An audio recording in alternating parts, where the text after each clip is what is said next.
Lumpang bareng abi dipoto Pak Jon.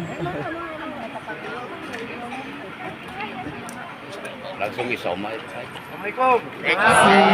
Kepada Ibu Wakil Bupati Garut beserta dan Bapak Haji Doni Mariadi Mukon ST. Terima kasih Pak Haji. Yang saya hormati Ibu Hajat Mila selaku perwakilan dari DPRD Kabupaten Garut. Yang saya hormati Bapak Aceng David. Bapak namanya bagus sekali, terinspirasi David Beckham. Ai Aceng mah dari lahir namanya Aceng David gitu. Iya, jadi bukan Aceng David kan? David siapa Bapak namanya? David Abdul Habib. Oh, masih ada Abdul Habibnya ya? Oh ya, siap. Yang saya hormati perwakilan dari Kementerian Lingkungan Hidup, Bapak Julianto Sinaga. Yang saya hormati Pak Kadis Lingkungan Hidup, Pak Jujun. Dan yang saya hormati seluruh tamu undangan, jajaran pesantren yang tidak bisa saya sebutkan satu persatu, juga rekan-rekan dari PDI Perjuangan. Selamat siang semuanya. Saya tidak akan banyak bicara.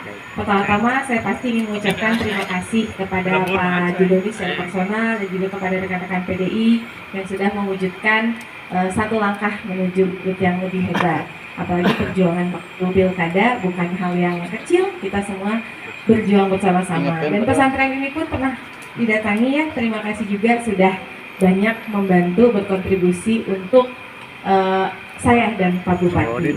Lalu pada hari ini mungkin saya ingin sedikit cerita bahwasanya ternyata ini juga di luar dari dugaan semua, bahwa setiap daerah mau provinsi, mau kabupaten ini sedang struggling atau sedang sulit karena bukan karena satu dua orang, bukan karena satu dua kedinasan, tapi karena posisi kita semua lagi ada di yang namanya apa? Efisiensi. Pak Bupati barusan tadi pagi bicara makan minum ASN itu harus dikurangi, dipangkas sebesar-besarnya. Tapi ada satu hal yang terkait dengan pelayanan, yang terkait dengan kemaslahatan umat itu sebisa mungkin diperjuangkan. Maka apa yang sedang kami upayakan hari ini adalah tentu saja tentang infrastruktur. Kami harus mengotak-atik gimana caranya dengan proporsi belanja pegawai yang tidak sedikit, kami harus mampu. Ya Pak. Ibu Wakil Bupati, Bu Putri yang sudah hadir di sini menyempatkan hadir. Lega saya rasanya bagi saya Bu Putri dia mah, supaya nyambung semuanya dengan Kabupaten Garut. Yang saya hormati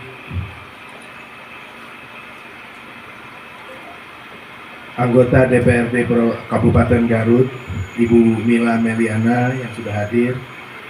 Yang saya hormati dari Kementerian Lingkungan Hidup, Bapak Julianto Sinaga yang sudah hadir hari ini, Kadis LH, Pak Jujun Juwansa, turun Bapak, Kepala Polres di sini, Kang Ceng David, David.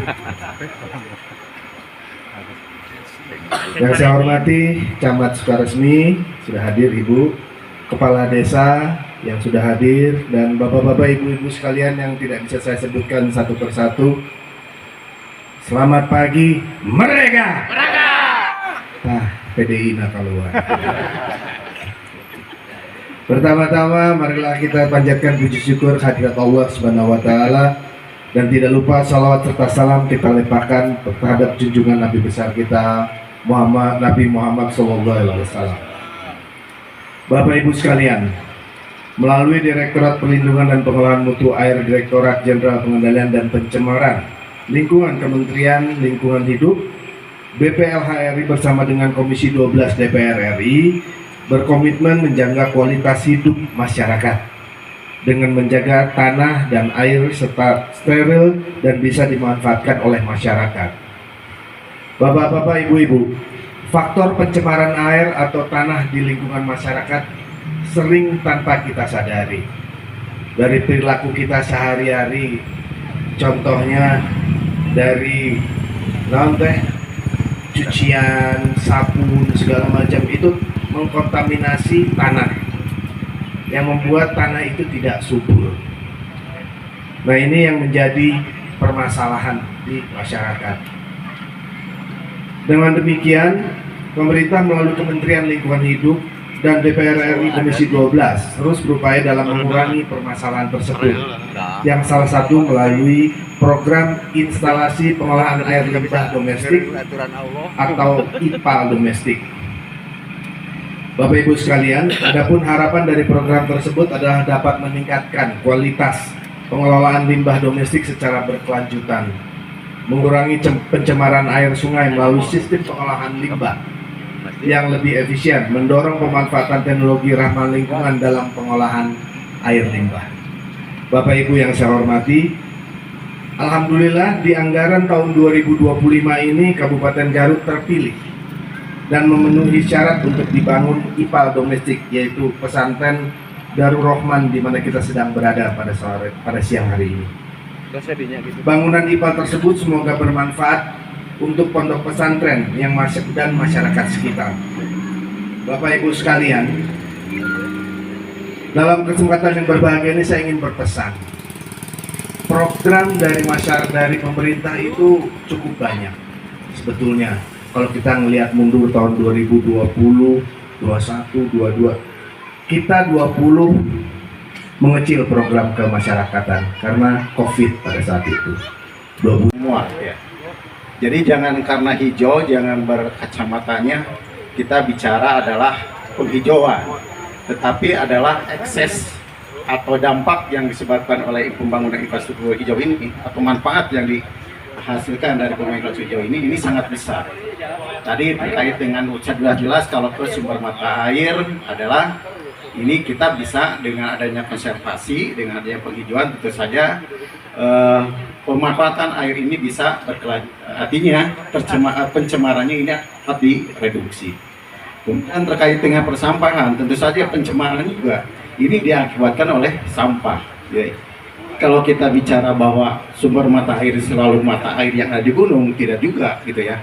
Karena untuk untuk minum aja, air minum kita juga ada pemanfaatan dari sungai ya. Cuma diolah tentu saja gitu ya. Itu bisa seperti itu. Jadi artinya semua sumber mata air yang untuk kehidupan kita ini di mana-mana, sumbernya dari manapun gitu ya. Jadi artinya upaya kita untuk melakukan konservasi gitu ya. Ini sangat dibutuhkan oleh kita.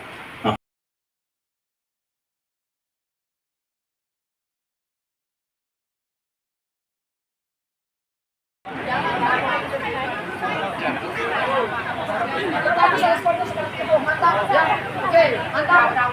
Sangat dewasa bupati, wakil bupati. Nanti bisa dibicarakan lagi. Realisasi dan juga politik. Menjalani semuanya terkait dengan bantuan hiburan itu ada Pak anggarannya, tapi kan saya bilang yang nggak dapat PKH BPNT dan itu kan semua data lagi data center dan itu lagi didapat. Nah sehingga saya ini sebagai manusia Pak ya, saya kan agak gimana ketika pemerintah terus dianggap tidak bekerja, padahal kami itu sangat-sangat bekerja dan semua yang kami janjikan berobat gratis dengan KTP itu sedang dikerjakan karena itu lapat ruhama yang akan dimodifikasi gitu ya. Dan begini lagi, Bapak kadang-kadang ya kita kan melihat pemerintahan setelah berjalan baru bisa melihat apa yang harus dimodifikasi dari apa yang kami janjikan. Makanya memang betul di sana kan pasalnya hanya bantuan untuk wirausaha. Tapi kalau misalnya sekarang pikirin semua orang dapat 50 juta, 50 juta sama orang dipakai judol, dipakai apa kan kita nggak mau. Artinya kami juga tidak bijaksana dong sebagai pemimpin ketika langsung aja nyawet. Setuju nggak kalau semua orang dikasih 50 juta apakah akan jadi? Nggak juga, belum tentu. Makanya semuanya itu kan dikaji, ada yang namanya kita melihat bagaimana setiap uang yang dikeluarkan oleh pemerintah itu bijaksana gitu. Sehingga yang kami taruh adalah hibah kompetitif. Kalau hibah kompetitif kan artinya orang-orang yang benar-benar punya usaha, dia dikasih belajar dulu, dia dikasih bantuan modal dengan harapan usahanya jalan, sumber dayanya nambah, jadi penganggurannya ditekan. Tidak asal ngasih duit, dan kita mah bukan raja sawer ya, setuju pemerintah bukan raja sawer. Nah namanya kampanye itu kan mungkin ya semacam ada bahasa-bahasa yang tidak dijentrekan, tapi dijelaskan. Saya nggak tahu Bapak itu pernah ikut kampanye atau enggak gitu kan. Cuman tahu yang dibaca-baca aja. Jadi menurut saya pun salah ketika saya minta maaf kalau misalnya cara komunikasi saya agak berlebihan. Tapi saya memohon untuk setiap masyarakat ketika ingin mengutarakan apa yang menjadi aspirasi, tolong sudah disertai dengan apa yang mereka ketahui. Kalau tidak tahu jangan langsung menuduh atau apa-apa, karena kami pun setiap masalah, setiap apa bisa kami urai satu-satu dan nggak yang asal gimana. Cuman kalau tadi saya merasa saya harus memberikan penjelasan kepada Bapak itu, dan begitu responnya saya mohon maaf dengan segala kerendahan hati, saya mohon maaf, tapi semoga teman-teman tahu apa yang menjadi poin penyebab. Satu lagi Bu, kembali ke tema musyawarah ya Bu ya, sosialisasi di mana Garut sendiri saat ini kan banyak juga pengembang properti yang menggunakan lahan pertanian berkelanjutan itu untuk perumahan. Nah ke depan Pemkab Garut seperti apa menangani hal ini Bu? Nah ini tuh kan urusannya sama RT RW yang hari ini juga belum finish di kami, makanya dirapiin Pak. Dan kalau misalnya ada kendala yang sudah dibangun tapi bentrok, ya berarti harus ada rekonsiliasinya apa? Diganti lahan pengganti dan lain-lain. Tapi itu sedang dirapikan juga. Oh gitu ya. Nah malahan ada Bu nih di Jalan Protokol Ibrahim Aji. Nah ini tidak keluar dari PUPR, namun ini sudah berjalan bangunannya, itu LSD malahan. Oke, nanti saya coba tindak lanjut. Saya coba cari tahu lagi, maksudnya penyelesaiannya sudah sampai mana. Siap. Makasih Bu Wakil. Semua ya. Jadi jangan karena hijau, jangan berkacamatanya kita bicara adalah penghijauan, tetapi adalah ekses atau dampak yang disebabkan oleh pembangunan infrastruktur hijau ini atau manfaat yang dihasilkan dari pembangunan infrastruktur hijau ini sangat besar. Tadi terkait dengan jelas kalau ke sumber mata air adalah ini kita bisa dengan adanya konservasi, dengan adanya penghijauan tentu saja pemanfaatan air ini bisa artinya pencemarannya ini dapat direduksi. Kemudian terkait dengan persampahan, tentu saja pencemaran juga ini diakibatkan oleh sampah. Ya. Kalau kita bicara bahwa sumber mata air selalu mata air yang ada di gunung, tidak juga gitu ya. Karena untuk untuk minum aja, air minum kita juga ada pemanfaatan dari sungai ya. Cuma diolah tentu saja gitu ya. Itu bisa seperti itu. Jadi artinya semua sumber mata air yang untuk kehidupan kita ini di mana-mana, sumbernya dari manapun gitu ya. Jadi artinya upaya kita untuk melakukan konservasi gitu ya, ini sangat dibutuhkan oleh kita.